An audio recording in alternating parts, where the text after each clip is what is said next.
The thing that changed my life about being a CIA officer was what they taught me about courage. The lesson in courage was so powerful to me that I've taken it with me everywhere. And we started defining the core values for our company. Without a doubt, courage was the first one that came to my mind. Like, of course you're going to be honest. Of course you're going to provide something of value to people. Courage is truly optional. Like, courage really is something that you can choose to ignore or avoid.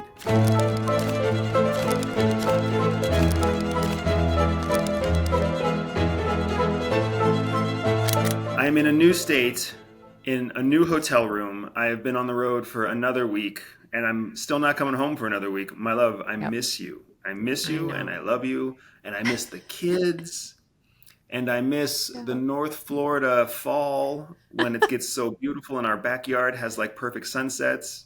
Yeah. Don't feel sad for me, but feel a little bit sad for me. We miss you too. Although I was telling somebody yesterday that I see the pictures you post on like the locations you're at, and they're just stunning. And I'm like, oh, I really wish I was with Andy, but kind of without the kids.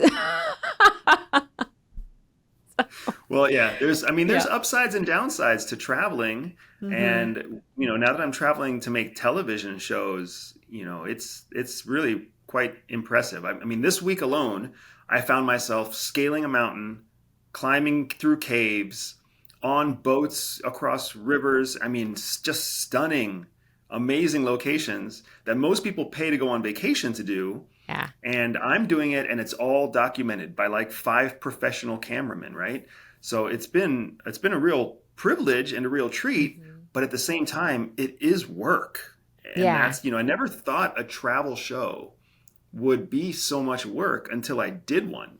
But I'm also like, I'm notorious about underestimating how challenging things are going to be.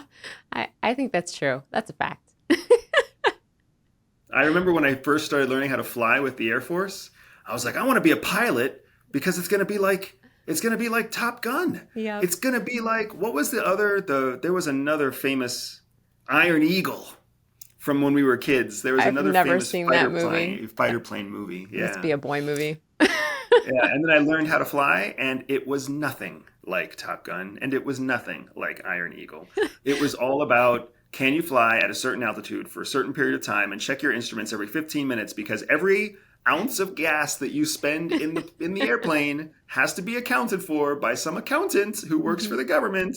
And it was absolutely mind-numbing. Yeah, so it's funny because when I watch Beyond Skinwalker Ranch and I see they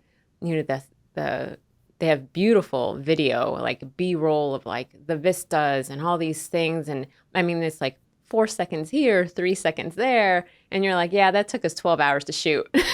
Like, so that's what Top Gun is, right? Top Gun, like, it's all the exciting, 2 minutes of excitement, but you really have a 12-hour day where you're like, logging your flight plan and like checking your whatever and like going through all your checklists. They have to cut all that part out. Nobody wants to see that. It's true. I was reading an interview from the cast of the second Top Gun movie. Yeah. The most recent Top Gun movie. And they were talking about how difficult it was because to get, just like you're saying, to get that 2 or 3 second reaction shot where they're in a cockpit and they turn their head, right? Like that one shot took multiple takes of a high-speed jet, and they're in a jet, and they're just actors. And they're not used to all of the G-forces that happen to you in an airplane. So they were talking about how they would get sick at night and how they would lose their lunch and how miserable it was and how much training it took, like physical training. Yeah. And a little bit in my heart, I was laughing at it. Because I was like, what the hell did you think it was going to be? Like, did you think it was going to be easy? You're going to sit in a plane and just turn your head? No. Those things move fast. They're freaking machines of war. Yeah. So I have to say that I'm pretty proud of myself, like 43 years into my life, that now I know anytime somebody says, we're going to do this great thing, it involves a boat or a plane or driving through windy mountain roads. I have enough experience now to be like, whoa. I am going to yak all over you. Like, I'm sure that's really exciting. There's no way I'm going to make it. So it's funny because that just happened. I just reserved us a boat trip for New Year's Eve and sent you the message. Yep, I know you did. So somehow after 13 years of marriage, I still haven't learned that anything with a boat, a plane, or windy mountain roads is Yeah. going to get rejected. Just for me, though, I'll hang out. But I did want to do, it kind of touches on the topic that I wanted to talk about today because I wanted to do something a little bit different today, which Okay. if you were saying that to me, I'd be like, oh, but me saying that to you, I'm pretty sure you're excited. So I figure Andy can wing it. So, This is so. I'm sorry. Time out real quick for a marriage moment. Because I can't even ask you to change what time we're going to the grocery store today. nope. Like, if I ask you for any kind of change, it's grinding gears and it's a massive risk in our day. Yeah. Otherwise, I'm going to upset you, make you angry, Hmm. and then you're not going to like me tonight when I want you to like me tonight. Yep. But the other way around, like, I like you a lot right now. It's really kind of hard to be so far away from you right now. You're asking for spontaneous changes to the schedule. Oh, I'm glad you like it. You'll have to cash it in what, 10 days when I see you? Oh my gosh. Just remember. Don't remind me. I'll put a reminder in the calendar. We'll schedule it.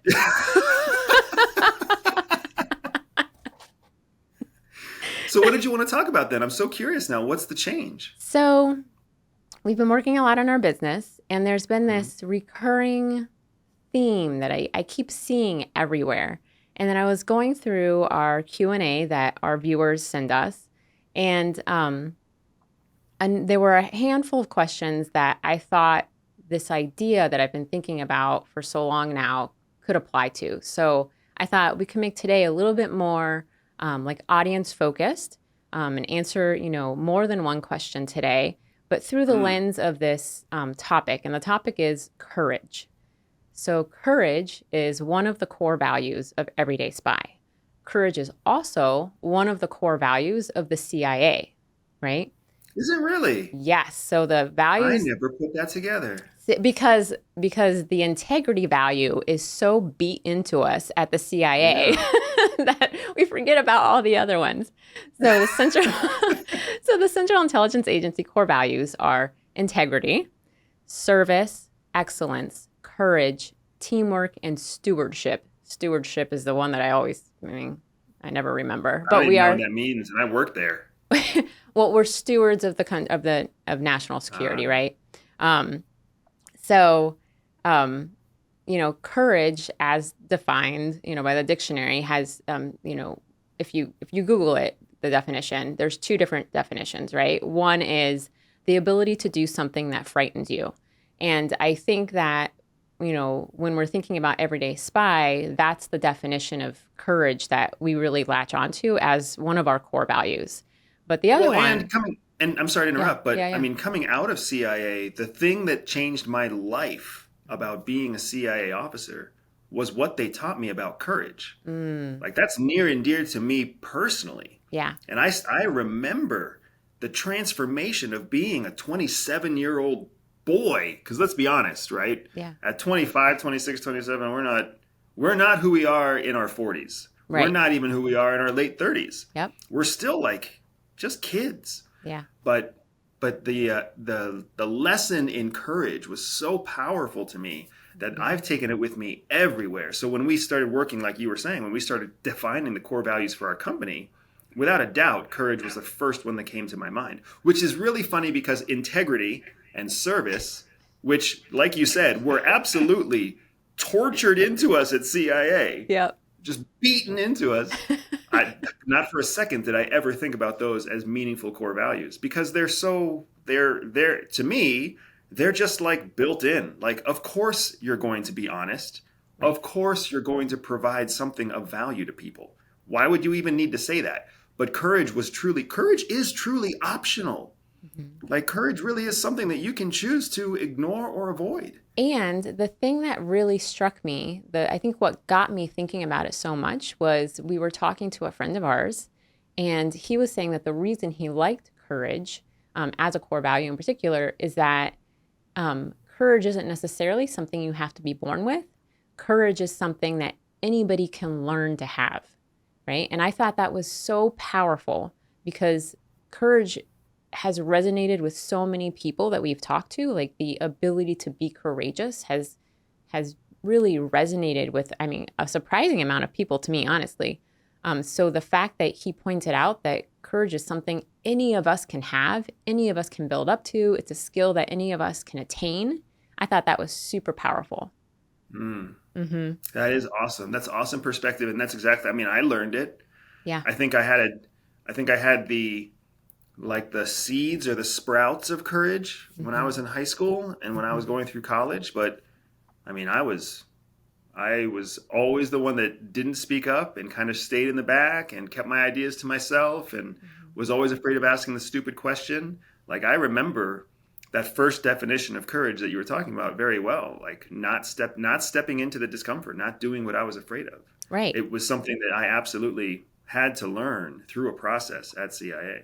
Right. And it's something that I'm actively trying to teach to our kids. So our kids have, up until now, shared a room, but they've come to a point where they really kind of want their own space. But at night, when you turn off the lights, they're afraid. Mm. Um, and so I've been working the last 2 weeks to get them comfortable in their own room, but I'm teaching them courage. And I'm having to figure out along the way, as all parenting tasks are, right? You're figuring out along the way, how do I teach them courage? How do I get them to be courageous at night when I turn off the light and I say goodnight and I leave the room? So it's just been this recurring theme throughout my life in the last couple of weeks or so. That's been, just like this. It's in my thoughts constantly now. And Courage. I absolutely want to hear more about how this idea crashes into the questions that we've been Mm-hmm. getting from our audience. But the first thing I want to highlight is that, when you talk about teaching the kids courage, our kids are so different. Oh The yeah. two of them are so very different, right? Our son is a very sensitive boy, Mm-hmm. and that sensitivity makes it so that he actually has a very low threshold. Hold on, a very high threshold. Yes, a very high threshold of what scares him. He doesn't, because he doesn't think about it. Like Yeah. he'll just kind of stumble into something frightening and then look around and realize he's terrified, Mm-hmm. right? Like Yeah. he'll pick up a book that looks interesting and he'll read the Yeah. back cover and then he'll start reading the book.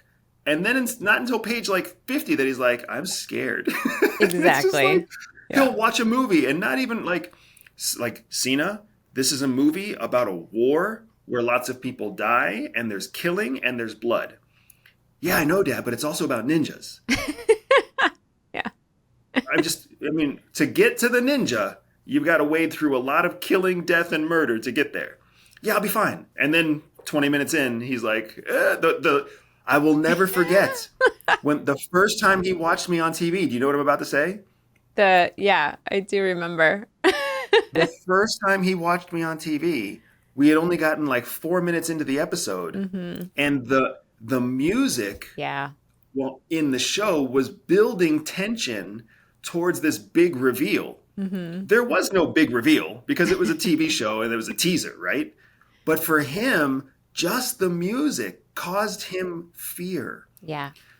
Our daughter, on the other hand, is like brazen, Mm-hmm. and she has very few things that actually scare her. And the reason I bring this up is because courage is facing the thing that scares you. Yes. It doesn't matter whether lots of things scare you or only a few things scare you. Mm-hmm. You still have to face the things that scare you in order to be courageous. Right. If you only do things that don't scare you, but they scare other people, that's not the same thing as courage, Right. right? That's just you not being afraid of what other people are afraid of. Like Right. maybe you're afraid of snakes and I'm afraid of spiders. Mm-hmm. That's not the same thing. Sorry, I went totally off the handle on that one because I had to talk about the kids.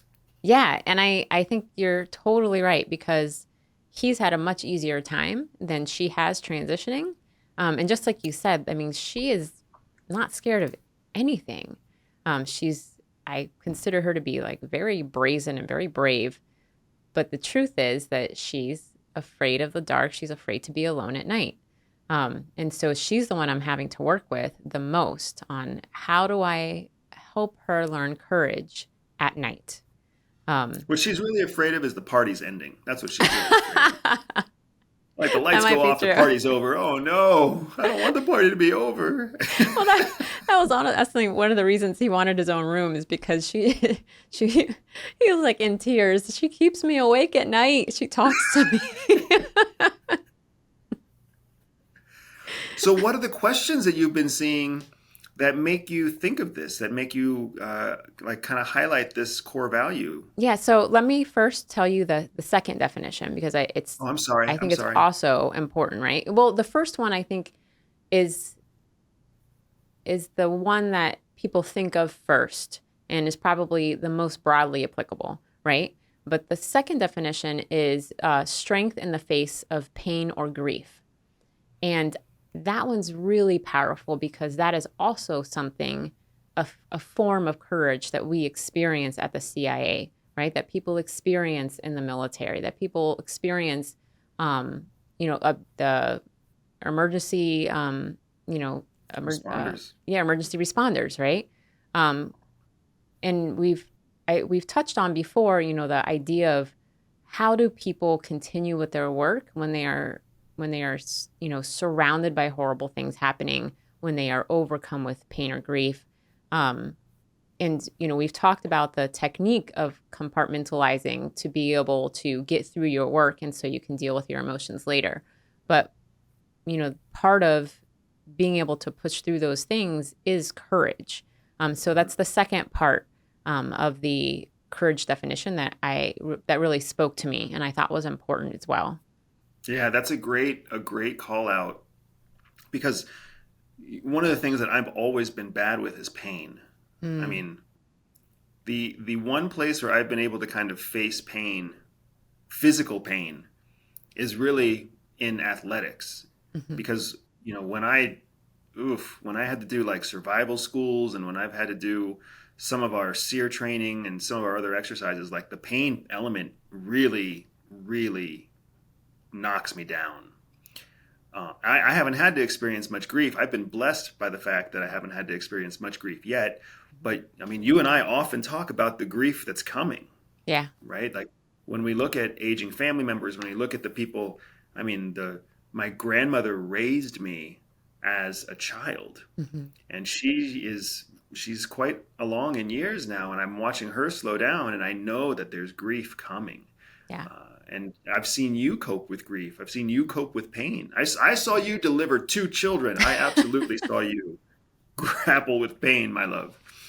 Yeah. But that's a great call out that there takes an incredible amount of courage to one, know that pain is coming, hmm and then to two, stay strong in that pain. To know that grief is coming and then stay strong through that grief. Right. Great call out. Yeah. So I have four questions picked out, and I put them in order of like the definitions, right? Definition one, definition two, because this is just the way my brain works. I love your brain. I also want to highlight, however, that it's really interesting to me because based on what you've said already today, Yeah. it's clear that you are suffering through a cognitive bias called the availability heuristic, Oh, right? yeah. Yes. Because you have been so focused on helping the company to define and roll out these core values Yep. that it's constantly in your mind. So hmm now you're seeing the number of instances where it's relevant in the world around you. Yes. It's not that there's a lot of people asking questions about courage. Right. It's the fact that you're overlaying courage onto all the questions that people are asking you. hmm So that just makes it look like there's more. It's kind of like how I want to buy a new car, Yeah. right? Yeah. And I'm back and forth. I'm like, should we go big and go with like a brand new BMW, high end cruise, like a high end Beamer, or should we play it safe and go with like a Toyota SUV? Yeah. Well, now everywhere you look, all we see are Toyota SUVs hmm and BMW sedans, right? And that's all we see. Yeah. Like somehow there's more of them. There's not more of them. We're just now very sensitive to them. So it's really Yeah. fascinating to me because that's clearly something that's happening to you right now. Yeah. Not that it's a bad thing, it's just something we can identify. Yeah, and you're absolutely right. I mean, it's on my brain, and so I know I'm seeing it everywhere, and I'm applying it to things that in the past it wouldn't have even come up as a thought. So you're totally right. And I did pick these questions, and I'm reading through, like, we have a big list of questions, and I'm reading through, and I'm like, well, that's interesting, and then I hit a couple in a row where I was like, I could talk about this through the lens of courage, and we could do just a few more than usual, and see how it goes. Let's do it. So what's the first question you want to tackle? So the first question I thought was interesting, and this is also another bias because I'm an introvert, right? So somebody asked, does the CIA disqualify candidates if they're too introvert to be a case officer? And oh my gosh. You couldn't be more wrong. Holy smokes. Yes. And I thought, so, I belong to this like, introverted moms Facebook group, right? So I'm in there with all my little introvert, moms. So I thought it was a great question because I oftentimes feel like, really introverted people feel like it's a limitation for them, and it's really not. And in the context of the CIA, it's definitely not. And when it comes to being a case officer, what you see on TV is, James Bond at a party, at a casino, blah, blah, blah. The reality is, like, yes, you might, you will attend functions, but the real meat and potatoes of being a case officer is one-on-one meetings, right? And introverts can absolutely handle one-on-one meetings. I mean, the definition of being introverted is that you need to be alone to recharge. It doesn't mean that you can't hold a conversation with somebody else, right? It doesn't mean that, it doesn't mean that you're socially awkward necessarily. I think most introverts probably feel a little bit socially awkward, but all people are socially awkward. That's a good point. Come on. Just because an extrovert is out there talking a lot doesn't mean that they don't create plenty of awkward moments. but they don't care about it. But they don't care about them, exactly, because they're just rolling through. All of a sudden, it's like, it's like when you eat. Think about the chips in a bag of chips, right? You pour yourself a bowl of chips. Some of those chips don't taste really good, right? You got the burnt chip, and you got the chip that looks like it might have been mutilated, and like the chip that still has the eye on it, right? But you just eat it, and you're like, that didn't taste great. But then you eat the next one, you're like, nope, they're good still. And that's how an extrovert rolls. But you are so right. You are so right.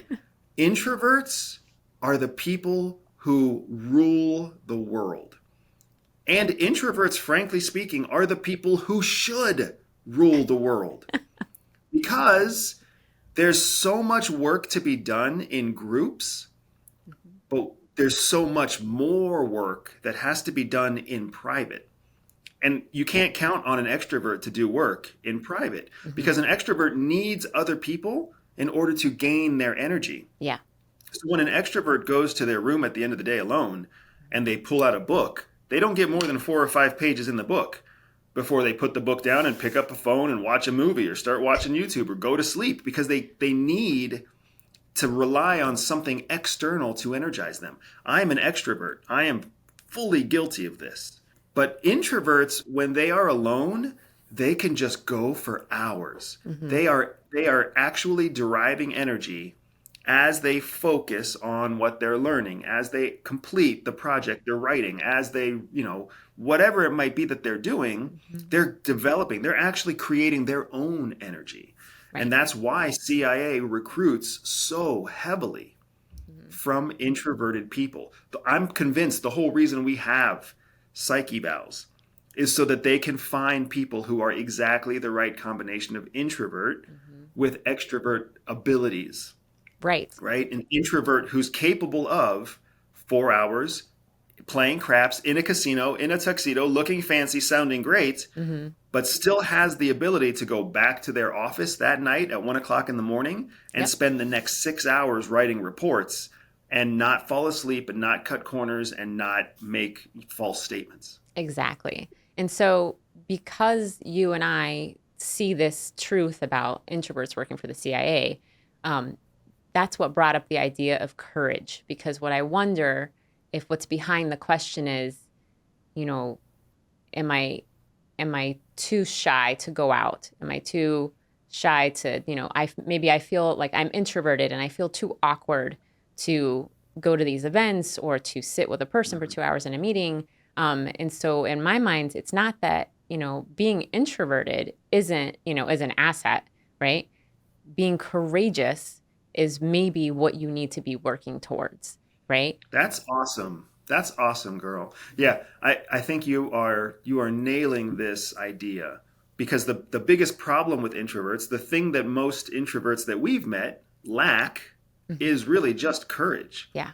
Because as an introvert, there are, especially if, so here's kind of the order of events, right?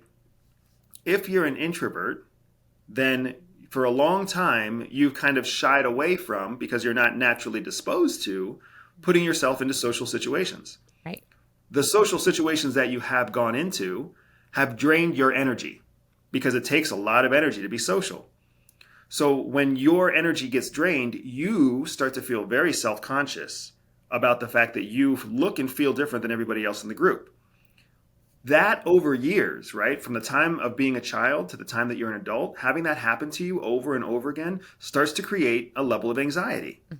So then you start to become anxious about going into social settings because you already know at some point you're going to tap out. And then when you want to tap out and nobody else wants to tap out, you're going to feel self-conscious. And that creates that anxiety, that flywheel that just spins in your head, right? Yep. So then as an adult, to avoid the anxiety, you avoid the social group. And then you lean into your introversion and you start to ask yourself the questions like this person is asking, like, is there something wrong with me? Right. Do I have less opportunity Hmm. than an extrovert? Will I be less successful than an extrovert? And the reason I'm going through this whole step-by-step sequence is because I've seen it with you.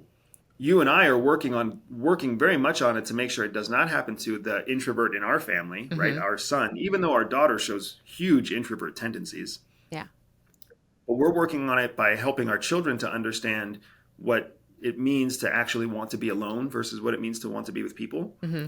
But more than that, your point about courage is critical here, because if that same introvert suffering from anxiety, suffering from the fear of social awkwardness, feeling like some kind of social outcast, or feeling like they're losing opportunity because of their introversion, all that person has to do is be strong in the face of that fear Hmm. and go put themselves in a social situation. That's all they have to do.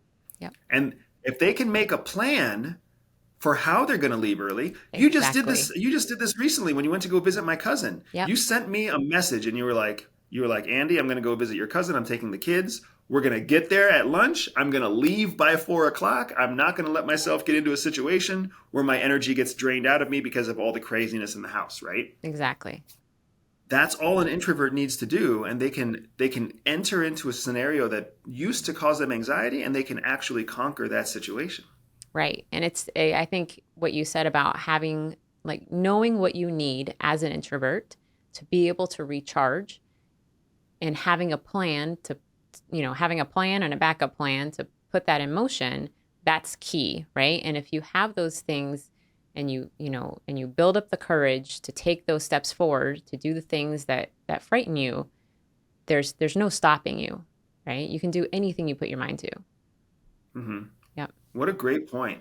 Hmm. I would have never thought to look what we call one question deeper, right? Mm-hmm. One why deeper. What you're applying here is something we call the 5 why process, Hmm. right? Something presents itself, some problem, some challenge, some issue. In this case, somebody sent you a question. Hmm. Do introverts have less opportunity, or would CIA not hire introverts? And you applied the 5 why principle by asking the first why. Why is the person asking this question? Hmm. And then once you get the answer to that, you ask the next why, right? Why does this person feel like they don't have courage? Hmm. And then you ask the next why and the next why and the next why. And eventually you get to the root cause of the true concern. Right. So well played, my love. Well Right. done. And then, if and they specifically said to introvert to be a case officer. So I'm assuming they want to be a case officer. But the other truth is that the CIA has so many positions beyond case officer that, you can find the place where you want to be. You just have to Right. take If the you're steps. too introverted to be a case officer, you would never want to be a case officer. Exactly. By virtue of the fact that you're even thinking about it, Hmm. you would probably be perfectly well suited to do it. Yes. Because the movies do not tell you how many hours case officers have to be alone. Yes. The most successful case officers that we know, the most successful, are strong introverts. Mm-hmm. And they can go out and they can schmooze for sure, but they also have the energy to work for hours, days, weeks alone. Yes. Alone in a jungle, alone in a tent, alone in a war zone. It's incredible. Mm-hmm. Yeah. What's the next question that you found? I'm So, super curious now. so the next question is kind of another CIA hiring question. And it was we get questions like this one fairly often, so I thought it was good to bring up. The asker said, is there anything I can do now, and they're in high school, that can help my chances of getting into the CIA later on? And of course, this brought up courage, right? Because there's no recipe for getting into the CIA, right? The CIA is looking for a large diversity in their demographic, right? So there is no like, you should go to college and you should major in international affairs and you should learn French and blah, blah. Those touch on components of what the CIA is looking for. Like if you learn a language, that's appealing to the CIA. If you have spent time traveling and working overseas, and so you understand what it's like to live and travel overseas, you've taken the time to understand what it's like to be among a culture that's completely not your own. Maybe you speak the language, maybe you don't. Those are assets for you when you apply. They honestly, what you study in college is like, you should study what you're passionate about in college, because they look for a wide variety of backgrounds, and they need a wide variety of backgrounds. So if you actually want to work for the CIA one day, but really right now you want to be an accountant, do it. Because the CIA and the FBI both look for officers that have those kinds of backgrounds, right? So really it's about being courageous enough to put yourself out there and gain like this broad, these broad experiences. That's what the CIA is looking for. Right. What I would add to what you're saying, because what I'm hearing you say and what I'm thinking there's a strong overlap, right? Mm. But one thing where I would say it differently is that the courage especially if you're in high school, Mm-hmm.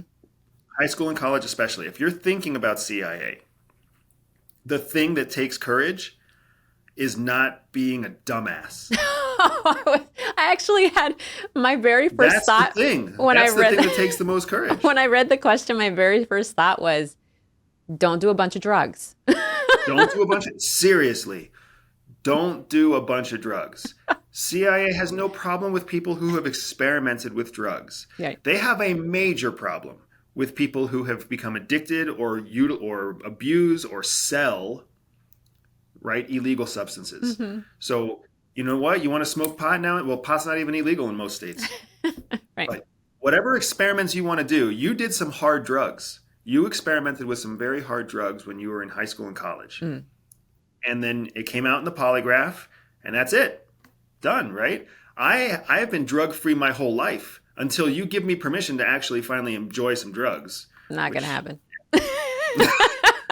Sorry to tell you. Maybe I didn't marry the right person.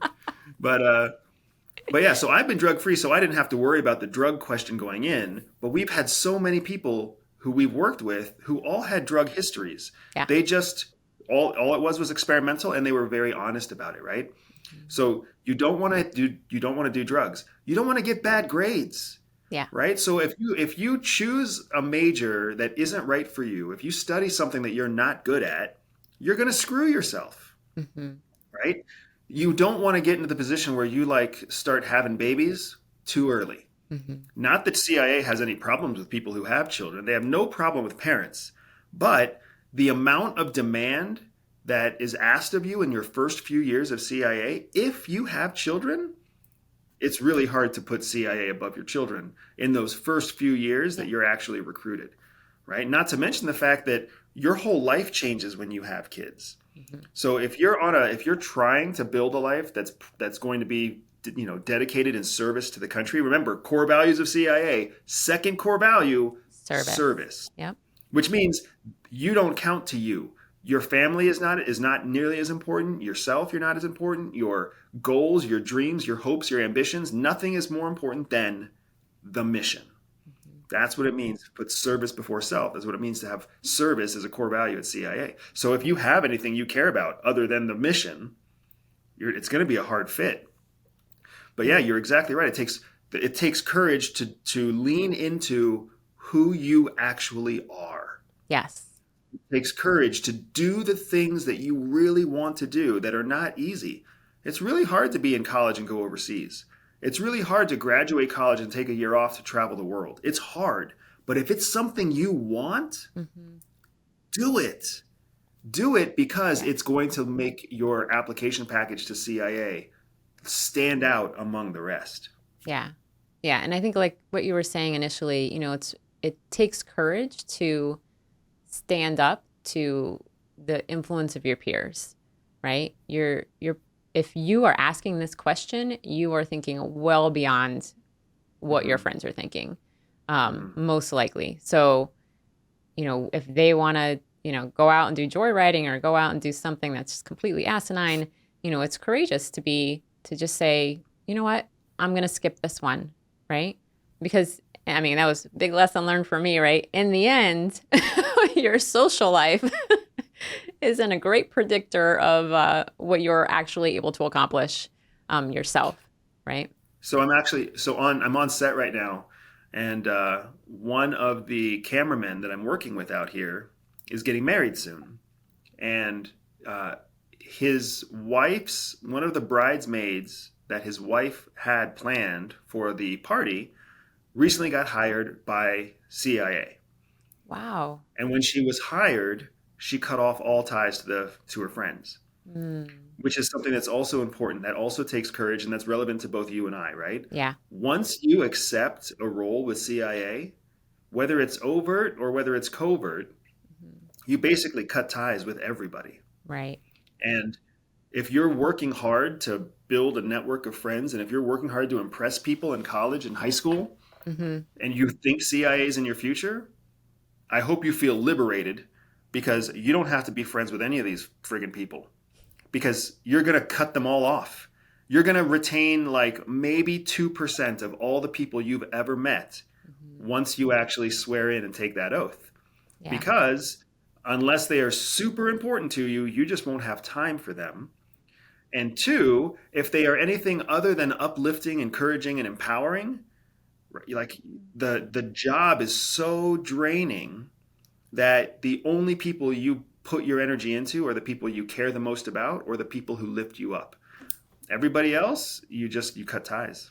Right. And to what you're saying right there, I think that, one of the things that you could do to prepare, which, might make people uncomfortable, but, there's a number of lessons that you teach.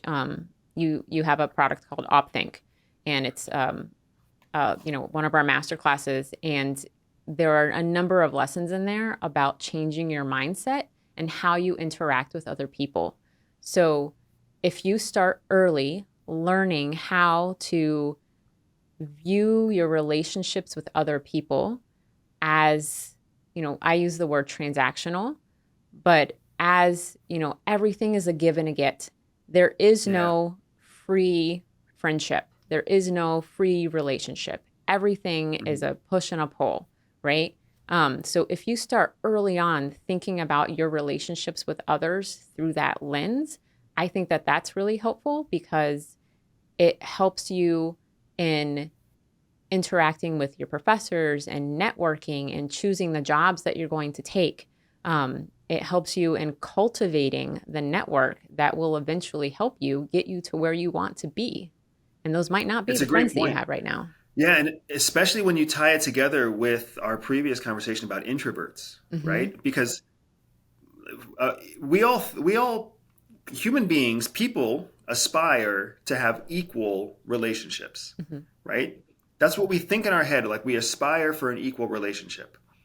And then we all feel bad, and we label it bad when there's a lopsided relationship and there's one person who's in more control or more power, right? We often call that manipulative or narcissist, Mm-hmm. right? We all want to avoid an unequal relationship because we want a balanced relationship. When in reality, especially for introverts, what happens the most is a lopsided relationship in the other way, where it's a lopsided amount of sacrifice, where the introvert is sacrificing constantly for the other person. Mm-hmm. And the sacrifice on the other side is not equal, right? So it's, you don't really, we're taught to say that we need some kind of equal relationship, but they don't say what the equality is. It's not equal Right. education, it's not equal income, it's not equal energy. It's all about equal sacrifice. Mm-hmm. And unfortunately, most of us are in a relationship where one person sacrifices a whole lot more than the other person. I Yeah. mean, you and I found ourselves in a very similar situation until just recently. Mm-hmm. And then we had to take real actions to stop you over sacrificing, because you would do things and not even tell me. Yeah. You would feel pain and not even share it. Mm-hmm. You would have anxiety and not express it. So there was all, like, that's an introvert tendency to keep everything bottled up, because you know that all you need is time alone and then you'll be able to overcome it. Yep. But when you got a business and kids and a husband, when do you get the time to overcome that stuff? You Yeah. don't. Yeah. You have to process it outright. So Mm-hmm. there's an element that we have to acknowledge here about preventing against over sacrifice, and a lot of that comes down to understanding that a relationship is transactional. Yeah. That doesn't mean that it's not emotional. That doesn't Right. mean that it's insincere. It just Correct. means that we are supposed to give equally. And you're right, OpThink, our course OpThink, our masterclass on operational thinking is one of our best sellers and probably our most highly lauded product. Mm-hmm. If anybody's interested in getting OpThink, they can, of course, go to the shop page on the homepage, and it's sitting there waiting for anybody who wants to buy it. But it completely transforms your mindset. So if you don't know where to go to learn how to think differently, go to everydayspy.com, go to the shop page, and go check out OpThink. Great call, my love. That's exactly right. That you've got to change your mindset if you ever plan to be able to embrace courage. Yep. Yes. What's So, the next question you have? Unfortunately, I think we may only have time for one more because I talk too much. so the last question is actually something that touches on the second definition of courage, and I've been hearing a lot of people talk about how they feel with everything going on in the world, how they feel this sense of helplessness. And we had a good friend recently when the conflict in Israel began, and that was what she was distraught for days. I feel so helpless. And I feel like this speaks to the second part of the definition of courage, is strength in the face of pain or grief. Because usually when we feel helpless, there's something happening that's causing us pain or grief. And we feel overwhelmed by it. We feel like there's what can we do, right? The problem is bigger than us. And I think that part of that, and this is partly from my own experience, is showing courage, having strength, comes from, in part, accepting that sometimes there's not anything that you can do. Sometimes showing strength means that you double down on what you can control, right? Taking care of your family, taking care of, yourself, right? I mean, when our friend was feeling helpless, she completely wasn't eating, wasn't sleeping, like was letting herself go downhill, right? So, courage is accepting the fact that sometimes there's not anything that you can do, right? And then when you have the strength to take care of what you can take care of, then you leave yourself open for when the opportunity comes that you can help in a different way, you're ready for it. And so I've been hearing this sense of helplessness a lot lately, and I thought it would be great to talk about it and hear your perspective, because oftentimes you and I have examples from when we worked at the CIA where we knew people who were going into very dangerous situations, and you wouldn't hear from them for weeks because they were dark, they were operating, and the sense of helplessness that you feel sitting there in the office day to day, not knowing and not being able to do anything about it. Yeah, there's so much here to unpack. It's really hard to do it in just, You're welcome. just a few minutes. I believe in you. So I think a big important point to start with is that feeling helpless is not the same thing as not being helpful, right? Mm-hmm. Feeling helpless is not the same thing as not being helpful. So when things are happening and you feel like there's nothing you can do to impact the thing that's happening, someone is getting sick, someone is aging and dying, someone got hurt, someone, on the other side of the world, there's an event happening and, it's important to you, but what can you do about it? That very much makes you feel like you are outside of being able to have any impact. The truth is that doing nothing doing nothing different in your normal day is a choice. It is you doing something, Mm-hmm. right? If you are a student and war breaks out in your home country somewhere else, your job is to continue being a student. Right. There is nothing you can do that is going to help your homeland if you quit school and then start drinking too much or getting angry or drowning yourself in self-pity, right? Right. You quitting school to get on a plane to go fight in the homeland isn't actually helping anybody in the homeland because you're not a soldier. You're a student, Mm-hmm. right? The best thing you can do is continue being a student. Sometimes when somebody in our family gets ill and starts to decline, and you're a mom or a dad and you provide a source of income because you're an accountant or an attorney or an IT programmer, like you want to rush home and be with the person who's getting sick. You want to rush home and be with the person who's ailing. But why? What are you going to do? If you quit your job, then you're cutting off the income stream that feeds your family. If you leave the family, then you're taking away the one person. If you're the mom or the dad or the husband or the wife, you are critical to your partner. You are critical to your children. Right. When you rush off from that critical capacity to go sit at the right-hand side of your aging aunt or your uncle or your mother or your father, right? You are actually not helping them Mm-hmm. because you're not a nurse, you're not a doctor, you're not a medical professional.